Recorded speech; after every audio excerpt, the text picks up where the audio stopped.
Hi, this is Shobi Perera, and you're watching Channa Channa Channa podcast, the best.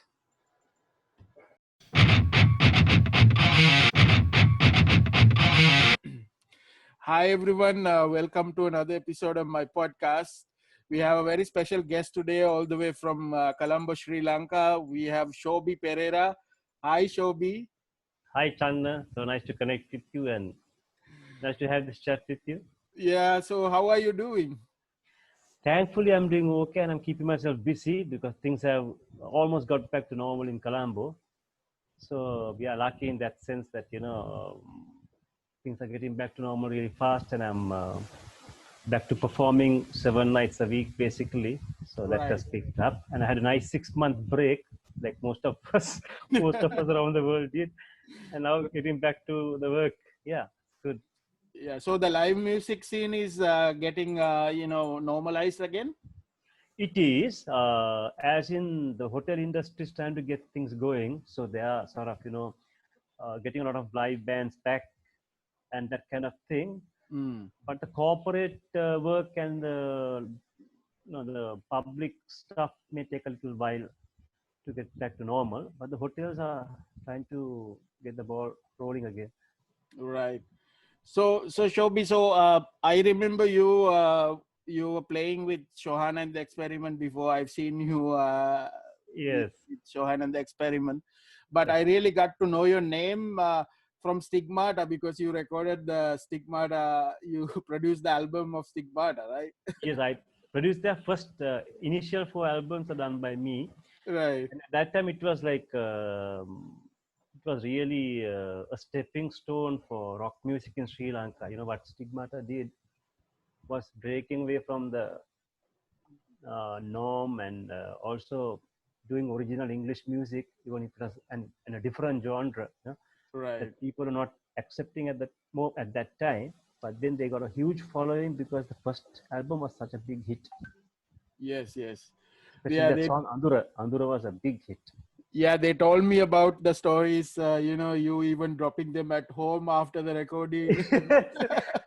When they first came there, they were in uniform after school, and that kind of thing. So they used to call me. Initially, they called me Uncle Shobi. Then Right. they called me Mr. Shobi. They started calling me Shobi. Now we are all Majangs. So we have all evolved in that sense.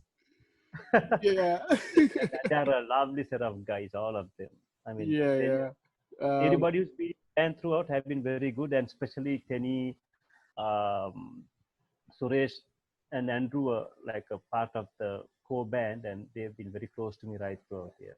Right. So, Shobi, tell me a little bit about your childhood. Where did you studied? Actually, I studied initially at St. Sebastian's College, Moratuwa, Right. and then St. Peter's College, Bambalapitiya, and Right. then I moved to Africa. So basically, my secondary education was done mainly in Africa, in Zambia. Wow. Right. Yeah, so I was there for about 6 years or so. I came back and I finished my studies at Gateway, which was just starting out at the time. Now Gateway is a huge organization in Sri Lanka, it's one of the leading educational institutions. Right. So that's as far as my education goes. I didn't pay much attention to it clearly, but fortunately, I made a good career choice and I'm doing what I like, and it's worked out for me. Right. So, Best. so the music was. Did you study music at school, or how does the music? No. Music has always been part of our family in the sense that I have uncles and family members who have been professional musicians. So music was always part of our gatherings and families and that kind of thing. So I took a liking to music simply by listening to good music and picking up on the bass by listening to, surprising as it may seem, to ABBA and Boney. Right. If you listen to their songs, the bass lines are so critical in those and so beautiful.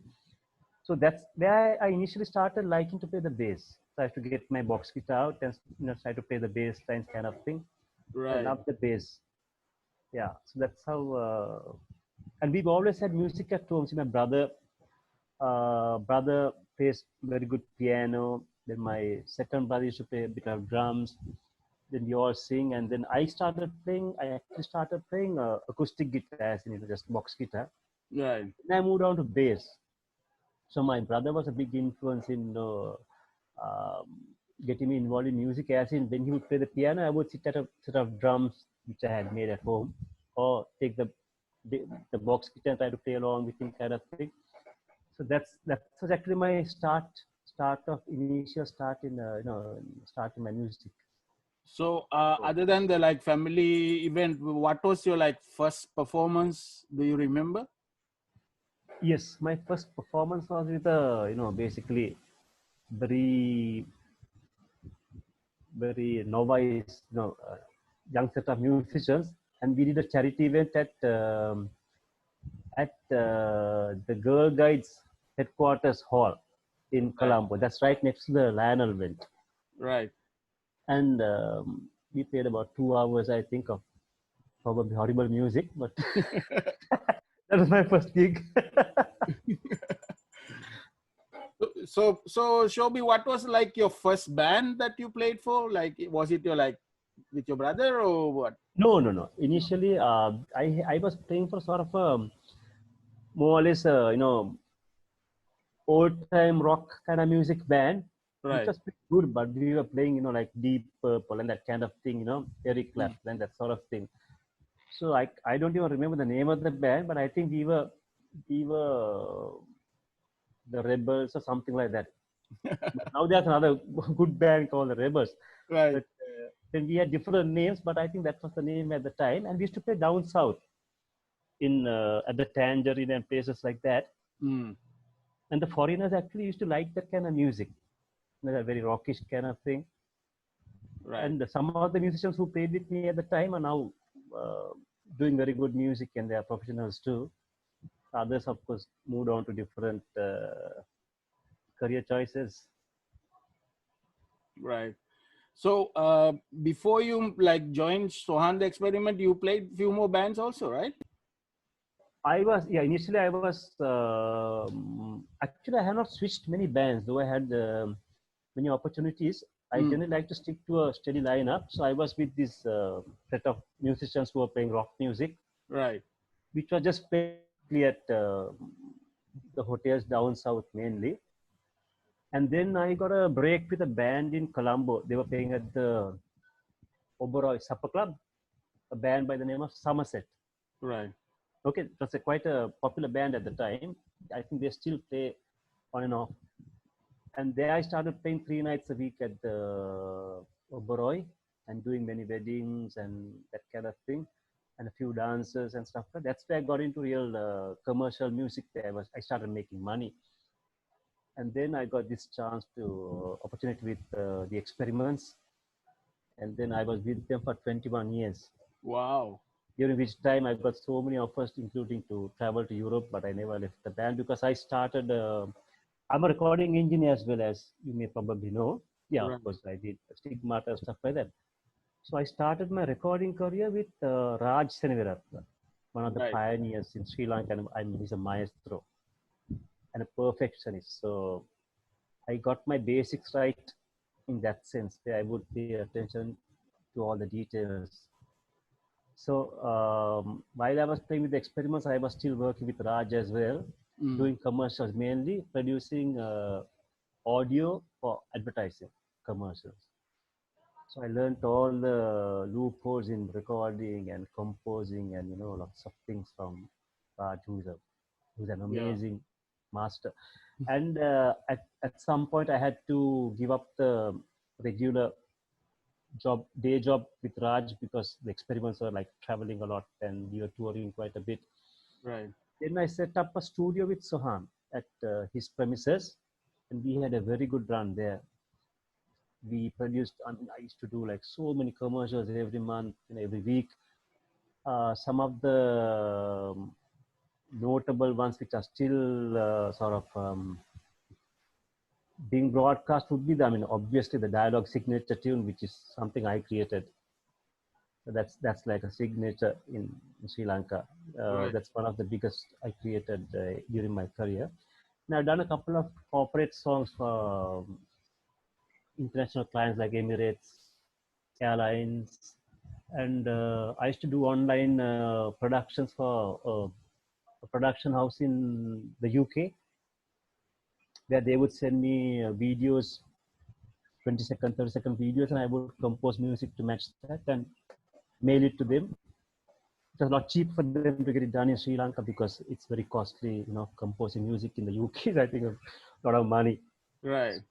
They would pay me a lump sum and get the track over. So we did lots of stuff in the studio, including the albums with the experiments, which sold very well, and we sold to record labels, kind of thing, many tours and all that. So, I mean, I didn't need to move away from the band at that time. Right. And then while I was with the experiments, I started. I got into sort of jazz, so to speak, jazz and like more I would say corporate music. Right. Initially with a top pianist, Soundry David, who is like a classic. She's a master pianist. Soundry, myself, and Christopher Prince. We started playing at the Cinnamon Grand lobby. That was more popular, old popular music and classical or semi-classical music.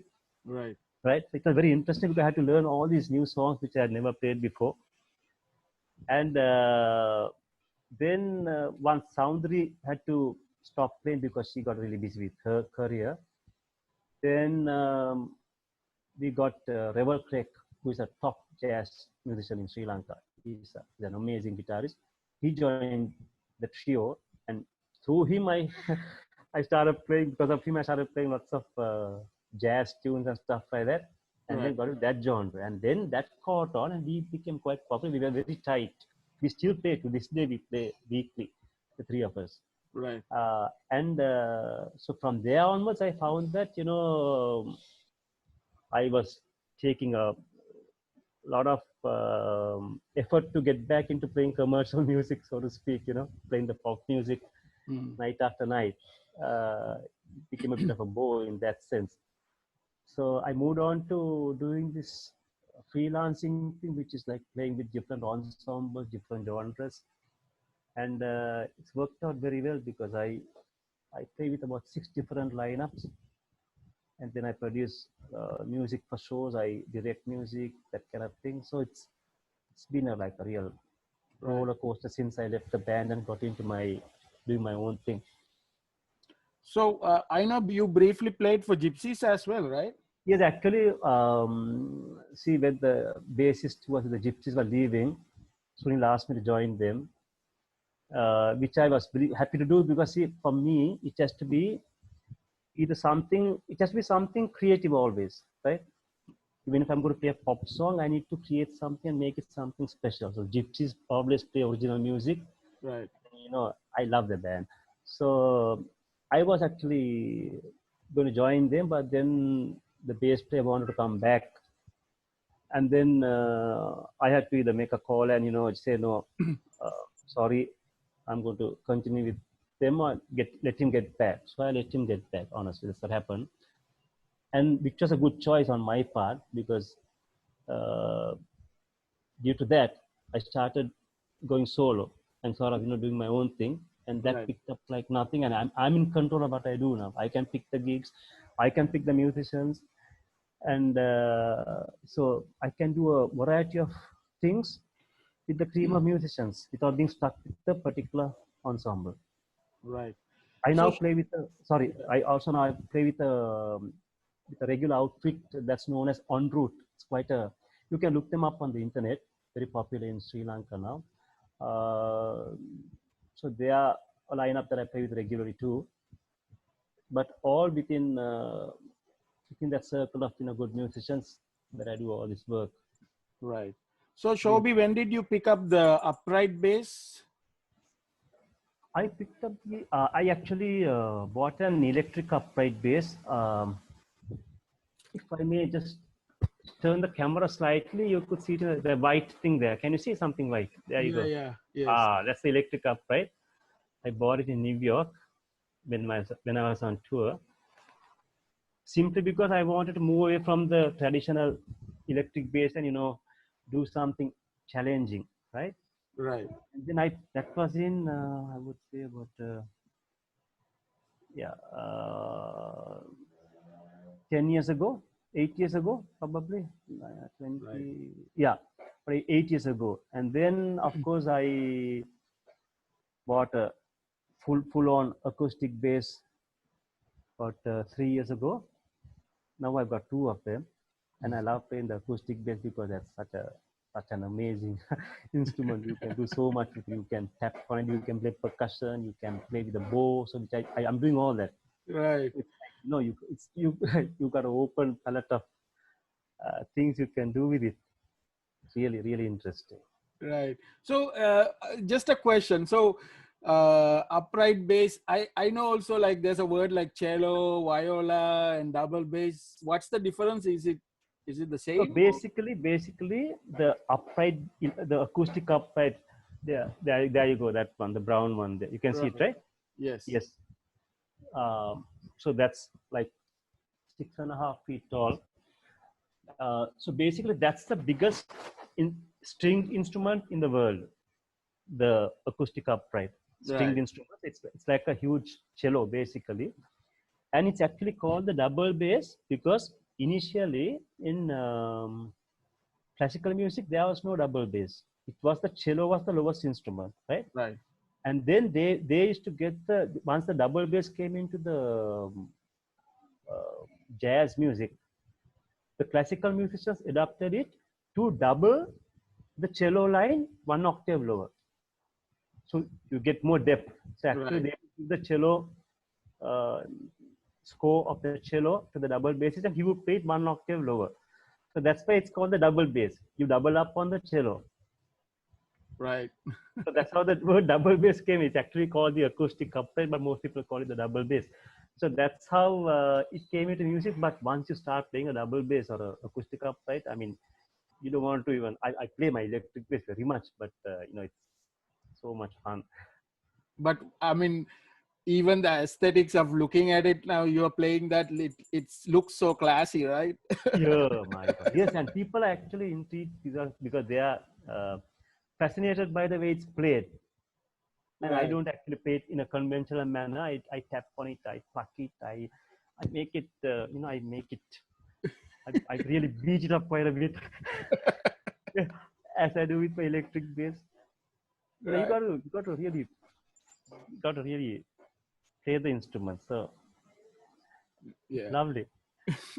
So Maybe you can show. catch up sometime when you drop into Sri Lanka. We'll catch up and have a Yeah, nice. yeah. Would love to.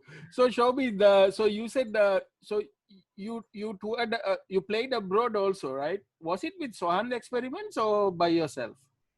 Not on contract. I have done many tours with the experiments, like Right. to most countries like Europe and States and Australia and all this Canada and all these places and Middle East, Malaysia, Singapore, all these places. But not on a contract, or just tours like private gigs where we can play like 2 or 3 shows in one tour. But one particular tour in Australia, we did 8 shows back to back. Right. So that was a big one. Um, yeah, but I've been basically based in Sri Lanka. Right. So your studio, so I think it's called Sonexo, right? The studio. That was with Sohan. That's with Sohan. Yeah, Sohan's brand name or company name is Sonexco. So the experiments and the studio always under that. But now for the past almost 3 years, I've been on my own. Basically, I have a home studio where I can produce everything. Right. Um, pre-production and post-production can be done at home. So if I Right. need to use a proper studio to do a voicing or recording something, I can rent enough of places that are available now in Colombo. It's more practical and hassle-free. Right. So that way I don't bring my work home. Yes. Plus So I got the advantage of waking up at 2 o'clock in the morning and recording something. because my studio is right next to my bedroom. So Right. that's there. So I got the best of both worlds now. So, who else did you recorded? Anybody else who recorded artist? Oh my gosh, yeah. Actually, I used to not do recordings of artists except the experiments. My principle, I was into producing commercials, as I Right. told you, working with all the ad agencies, but known people and interesting projects I would undertake. So I have recorded, I have produced songs for lots of local artists, and I have recorded albums for Stigmata and the Soul Sounds, famous choir here. They Yeah. did a Christmas album which was very nice. That was quite challenging too, but that's something I undertook as well.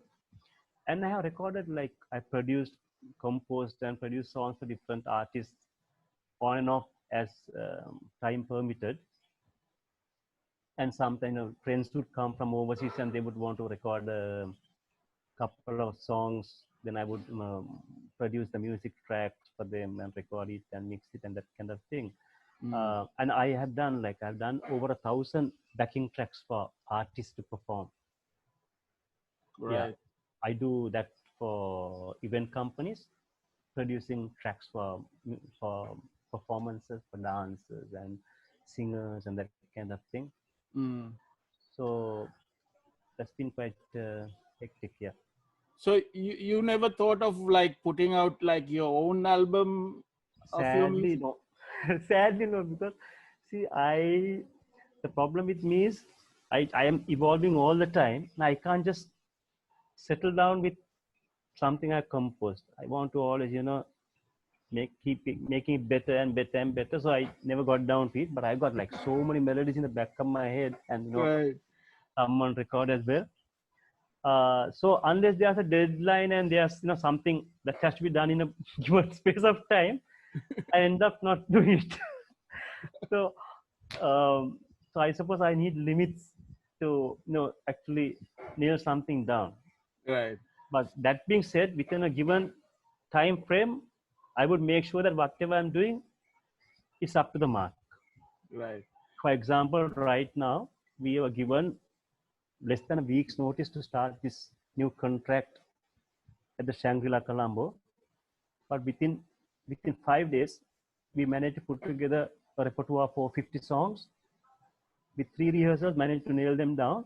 And even this morning, I was rehearsing with the keyboard players, or sorting out the rhythm sections and changing things around. So that effort has to be there, to achieve perfection in what you do, irrelevant of how much time you have or how much time you don't have. Doesn't really matter. You got to just make it happen and make it happen properly. So I think that's been the cornerstone of my success.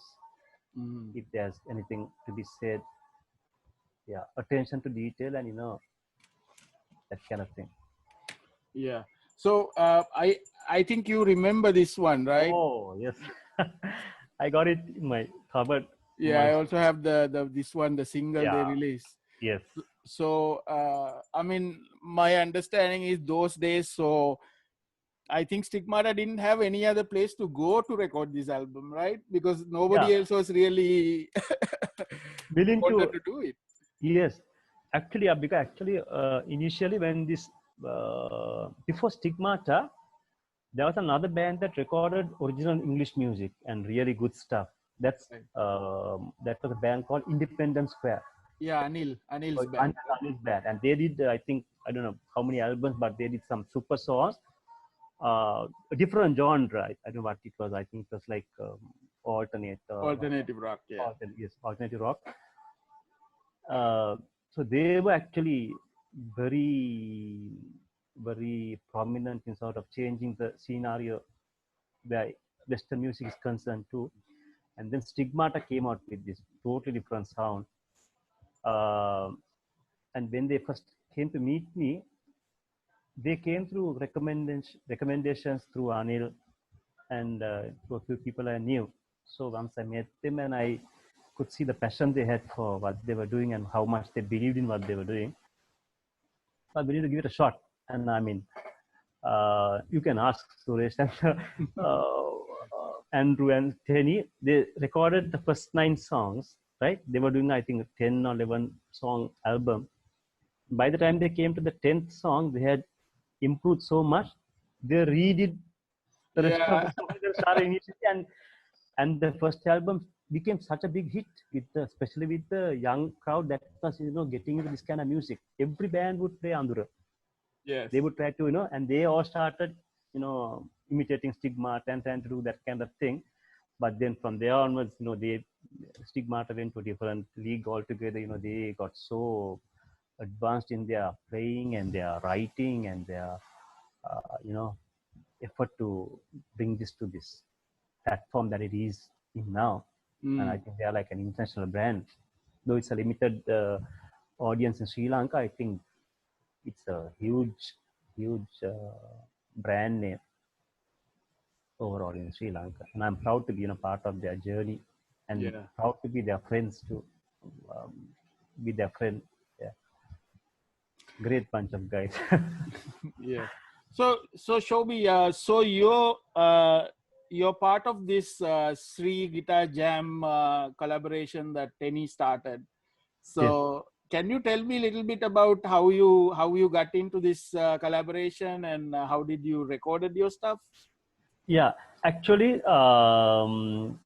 while this pandemic was going on, thankfully having a home studio, I managed to do a lot of work online, including quite a big commercial project for an advertising agency, which thankfully brought in a bit of revenue during that time when there was nothing happening. So I had work that I did from home, and then I did a couple of recordings for different artists playing bass from home, and then exporting the wave files, and they would mix it in some place and produce so many songs like that. And when Tenny called me, without any hesitation, I said yes, because I know that if they were to do something, it would be something big and something good. Right. Because I know how they think. They're thinking big because they've gone from that initial love for music. They've gone into like a big kind of brand name. So and they know what they're doing. So I didn't have any sort of hesitation in agreeing to that. And then Tenny sent me actually a couple of guitar tracks that had been done by different people. And then I selected a couple of them, and I said I would like to play acoustic bass for this, I would like to play electric bass for this, and that kind of thing. So then he compiled the tracks accordingly so that I could play acoustic bass, then move on to the electric bass, that kind of thing. So I played on 2 of the items, I think part 1 and part 4, yeah, of this whole series of things happening. Right. And later on, he went on to explain the deep thoughts behind this whole project, which is, I think, like mammoth. It's huge, it's like so creative. Yes. He should write a book about it before releasing the music. It's nice. I think it's really creative, and it's great that people would want to do something constructive and positive instead of just moping about not having things to do and being stuck at home and that kind of thing. So it was a positive thing from the word go. So once I got the guitar tracks that I wanted to play too, I played the acoustic bass, I played electric bass, and then he liked it. And then from there onwards, he went on to add the drums and that kind of thing. And it was just basically no stepping back. One thing I hate doing is backtracking. So in anything. So from the time I start, I need to be clear about where we are going and progress when an inch at a time. But I hate, going back to the initial thing again. So that's something I made very clear to Tenny and everybody I work with, and it's been very progressive. And so there it is. Right. It's almost out. Yeah, got to give me a second. I need to plug the charger on the laptop. Okay. 1 second.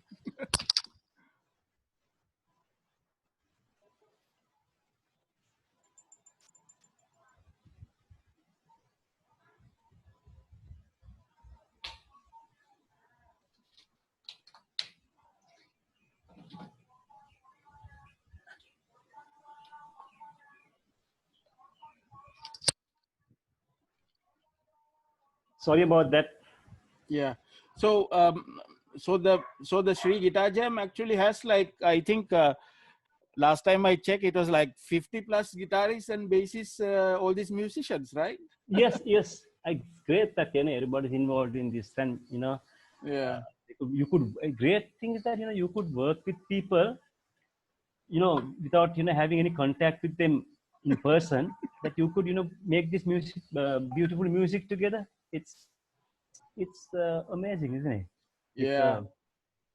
one of the good things about, I think, social media and the internet and that kind of thing. Amongst all the negative things, you could do such beautiful Right. collaborations and come up with such beautiful creations. Yeah, I think the pandemic anyway, like, kind of expedite all this, right? Because of the Yes. pandemic, that's why people really got into using, all this technology, right?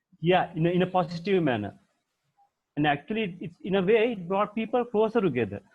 Though you're locked up in your own house, it brought a lot of people close together. You would communicate with people and do projects across the world like this. I Yes. think some guy somewhere overseas is going to mix the thing. Then you are speaking to me from some other place. You know what I mean? All because Yeah. of this lockdown. Actually, Shobi, I started this podcast because of the lockdown. Because Really? yes, Wow. I used to go Oh, to I'm a person, like, I go to a lot of concerts and gigs. So I go like 10 plus concerts a month. So suddenly wow. everything is cancelled. Yeah. There's nothing else to do. So I thought, why not just start talking to friends, who the bands, friends and musicians. So that's how it started. So I just completed 50 episodes of the podcast, actually, last week. Wow, fantastic, fantastic, super, and it's a service too, because you are bringing all these people Yeah. to the world, kind of, and sharing their message, and that kind of, it's a service plus a passion. I mean, I Yeah. think everything should be like that. Everything should be a passion and service. If Right. you, that's what I believe. And if it's music, if you do it as a service to make people happy, to bring in revenue for the hotel or the whatever, and then of course you're going to make a living out of it. But if you don't have that service oriented mindset and a passion for it, you need to find a different job. So Mm. which is why I'm grateful that I'm doing music. I don't think I would have been good at any other job other than doing music, or music related things. I'm an artist too, by the way. I paint quite a bit. Maybe I can send you some paintings later on to add on to whatever. Right. Uh, so maybe I would have been an artist and making a very small living. But if not a musician, that's the only thing I can imagine myself being. Yeah, but this the music, like, typically now the launch type music, like, there's a lot of they do a lot of remakes of, like, popular songs. They make it Yes. acoustic, they make it Oh yes. jazzy, right? That's a very, very big trend now, right? There's a lot of. Yeah. Basically, that's the kind of thing I'm doing with most of my lineups now. I mean, basically, I would play maybe a classic rock song or a old jazz standard, or maybe even a Michael Jackson song with a string quartet, like a classical kind of band in that Right. manner, or with a jazz band, with a swing and that kind of thing. So it's always creative. So that's the reason I enjoy this music so much. And Yeah. even for the audience, they would hear a song they know already, but it's presented in a different dish, and they love it. As against playing cover versions of songs as they are. So Yeah. that's the reason I like bands that do original music, or at least change the music around and that kind of thing. So as long as it keeps you on your toes, I think you can progress. Right. So Shobi, what are you working on, like, these days? Like currently? Basically, I'm working on getting some sleep every night. Honestly, the past week I've been sleeping like 3.5 hours a day, and then in the afternoon I try to catch a bit of sleep, maybe for an hour or so. That's Right. yeah, I've been so busy with my rehearsal schedule and playing every night. I'm involved in about 3 or 4 shows concurrently, in Mm. addition to the contract. So I'm rehearsing with those different ensembles on different days. So I've got files for all of them. So it's like so many things happening at the same time. which is fine by me. The only thing I'm short of is time to find time to relax and that kind of thing. So I think I had a 6-month break for which I'm paying dearly now, thankfully. It's like I've taken a good vacation and I'm to work extra hard overtime to pay for it, kind of, Right. It's all good, it's all good. Yeah. So Shobi, any message to the people who will watch this video? The message would be, just enjoy what you do, first of all. And don't step on anybody's toes. Right. Help somebody along the way. Those are things I've done, not because anybody told me to do it, but because I think it's part of your journey in life, in music, in whatever. For example, I have played with musicians who are struggling sometimes in the band, and I would always think, part of my talent or whatever it is, or capability should be also to help somebody along the way. Right. Instead of saying, no, I don't want to play with you, I want to play the best. But now that I can pick and choose musicians, obviously, just to do justice by the clients, I would pick the best available, right? But that being said, if somebody is not up to the mark as the rest of them, I would, try to help them along and make them feel comfortable, that kind of thing. So those are simple things that you can do even in a regular band. If one member is lagging behind, try to encourage him and, sort of help him along instead of, cornering him, that kind of thing. So that's, I think, the simplest formula for being happy and, being content. And also, number one is working with people, with good people who have good hearts and good mindset. If that is not there, you can't work on long term. You're going to come to a clash at some point. So I've been lucky that I work with good people and I still do. And if people are difficult and I feel, it's going to be an issue, why worry? Just stay away. Right. Simple things like that. No magic, no nothing. And one of my good inspirations would be Hussein Jeffrey, our Sri Lankan master. And he's such a humble guy. Yeah. He's so giving and he's so simple and humble. It's amazing, It shows how big the world is. You know, the world is so big, so you must take your work seriously. You must Right. not take yourself too seriously and let other people take you serious. That's my theory, not Right. think too much of yourself. So that has worked for me beautifully, I think. And also, I believe that in anything you get the calls, especially as musicians, you get the calls when you start making the rest of the band sound good. You can be the best, you can shine when you play your soul and sound flashy and all that, but if you don't make the rest of the band sound good, you're not giving them anything. But Right. if they feel, hey, if we get this guy on board, we are going to sound good, they're going to call you. Simple formula. Get the calls in, brother. Right. Right. That's my formula. But main thing is to keep things simple and not to hurt people along the way. If possible, help somebody, but not step on anybody's toes. I've never done that. Right. Actually, I have given up. I can be very honest with you. I gave up playing with the experiments 2 months prior to my agreed date because I want to accommodate the new bass player who didn't have work at the time. Okay, I didn't join the Gypsies because I didn't want to hurt the bass player who wanted to come back, but they ended up getting a new bass player anyway. Right. And those have all worked in my favor. See, if you do good, you get uh, good returns. That's what I believe. Yeah. So things like that and simple things. So, and they're all still friends, no issues, all that. But I have always been a person who would rather serve the music than to be the one to shine. But obviously, people would notice if you're doing something good and they would come up to me. Actually, now I played at the Shangri-La the past 3 nights, 3 or 4 nights, and 2 nights people came up to me and asked me about my upright bass, my bass playing style, and one guy actually was very interested in my electric bass, which is like a I'll just show it to you. This is my favorite weapon of choice I was talking about. Yeah. There you go. It's a headless. bass, which is like a $6,000 guitar. It's a very expensive guitar. And he wanted to actually take photographs and look it up in the internet. And so it's very interesting that people take an interest in what you're doing. We are blessed to be musicians. There's no job like that. So satisfying and so rewarding. Yeah. Like you are obviously enjoying what you're doing there. There's no Yeah. comparison to what you're doing right now. Yeah. So, Shobi, anybody you want to shout out to? Shout out to my family for sure, because they've been very understanding about my sleeping till late whenever possible, and late nights and not being at home, because I've been on tour quite a bit, sometimes 1.5 months at a stretch, Hmm.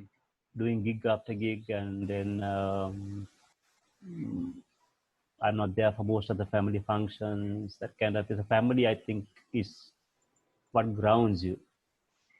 Family is very important. If you are family, you got to keep that solid.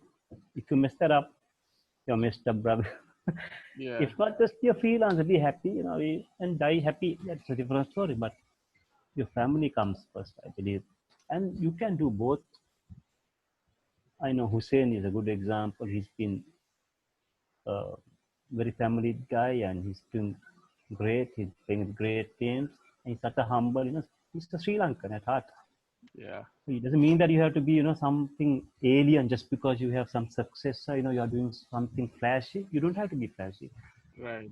Work can be flashy. I believe in those simple things, and I think that makes you a better musician too, because you have a clear head. Yeah, nothing going on there. You can just concentrate on your playing, on your notes, on your improvisations, whatever. And if everything is done towards making somebody else um, achieve something. For example, when Tenny called me on this project, I did my part, and after that, I've been in touch with him regarding any feedback he wants from me. I want this to be the best it can be. Right. Even if I'm not playing on that particular piece, I am playing on 2 of the 4 pieces, but even the other pieces should be up to the mark and really good. Simple as that. So, it's not about just what I do or my thing or that kind of thing. So that's a simple formula. I think that you can adapt in any line of work, not just music. The music is just a blessing that we enjoy Yeah. what. I mean, it's really nice to listen to something like that, Shobi, because sometimes this type of thinking is what's lacking with our Sri Lankan friends, because it's a mindset change that you need to, like, you don't need to screw anybody to get, you know Exactly. right. You can do it, and then you don't need to be there's no competition with anybody else. It's you do your thing, and you try to help, and then Exactly. yeah. The only competition you should have is yourself. Right. If you are going to compete with what you were yesterday and try to be better than that, that's what I've been doing. I mean, I could have played electric bass for the rest of my life, but then I want to move on to something different. Now I'm playing the bow and that kind of thing. I'm thinking of taking up the cello and getting into classical music at some point, because if you don't keep evolving, you're Hmm. going to get bored, and the other things you're going to at some point be stagnant. Yeah. And then you can also, in that sense, you can set an example to the uh, younger people or new generation that's coming after you, where they are going to be very good too. So there's no way you're going to want to keep them down or keep them away. They are going to progress too, but you have to make sure that you have your spot there, because you're going to keep evolving and getting into something bigger Yeah. every time. So I mean, I could always go back into my recording if I need to, but at the moment, actually, until this pandemic happened, I used to not even put my studio gear on. I was playing every night. Like, Hmm. I would not even put my stuff on for months sometimes. But then when this happened, I got back into recording. I started, these projects and all this stuff. I took on work. And then I got my studio, sort of livened up again. Hmm. And that happened during this pandemic. I started painting again too. Yeah, funnily, just to share something with you. Have you got time? Are you okay for time? Yes. Yeah. I have time. Funny thing, it's about I'm speaking a lot about Hussein because he has inspired me in so many ways, right? Right.